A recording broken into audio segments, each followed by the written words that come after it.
Trust Thomas. Thomas the Tank Engine was feeling bright and cheerful. It was a splendid day. Good morning, he whistled to some cows, but the cows didn't reply. Never mind, said Thomas. They're busy with their breakfast. Next he saw Bertie. Hello, Bertie. Care for a race today? But all Bertie could say was, ouch, that's another hole in the road. I'm sorry, Bertie, smiled Thomas. Thomas was still in good spirits when Bertie arrived at the next station. Bad luck, Bertie, said Thomas. Now, if you were a steam engine, you would run on a pair of reliable rails. Huh, replied Bertie. The railway was supposed to deliver tar to mend the road 2 weeks ago. You can't trust a thing that runs on rails.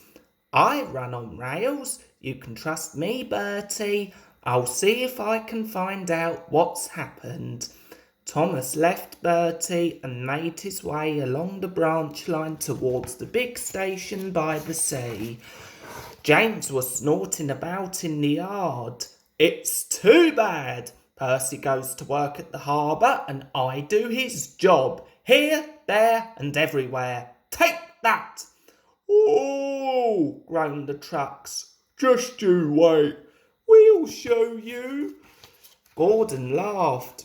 I'll tell you what, James. If you pretended to be ill everywhere, you couldn't shunt trucks here or go to the quarry there, could you? What a good idea, agreed James. Look, here comes Thomas. I'll start pretending now. Thomas was sorry to see the engines looking miserable. Cheer up, it's a beautiful day. Yes, grumbled Gordon, but not for James. What's the matter? He's sick, replied Gordon. Yes, he is. I mean, I am, stuttered James. I don't feel well at all. Don't worry, said Thomas kindly. I'll help out if you're ill. Gordon and James sniggered quietly to each other. Some of James's trucks were coupled behind Thomas and he steamed away to the quarry. The trucks were still cross. We couldn't pay James back for bumping us, so we'll play tricks on Thomas instead. One engine is as good as another. But Thomas didn't hear them.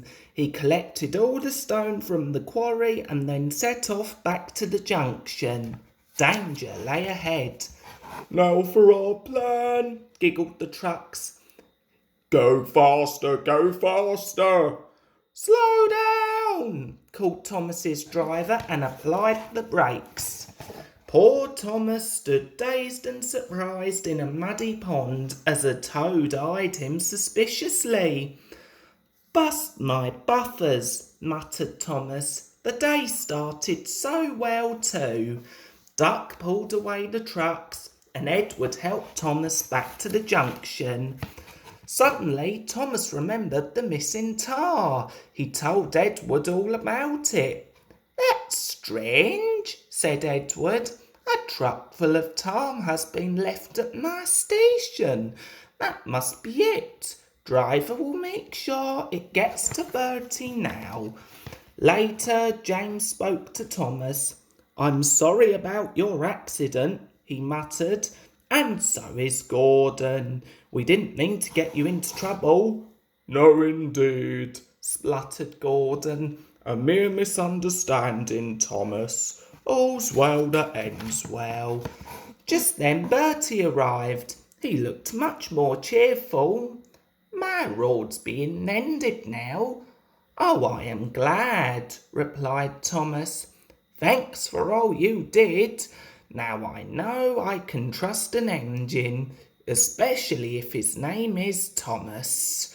Gordon and James puffed silently away to the shed, but Thomas still had company.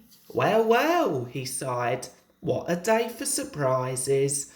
The toad, who was looking forward to a ride home, noisily agreed.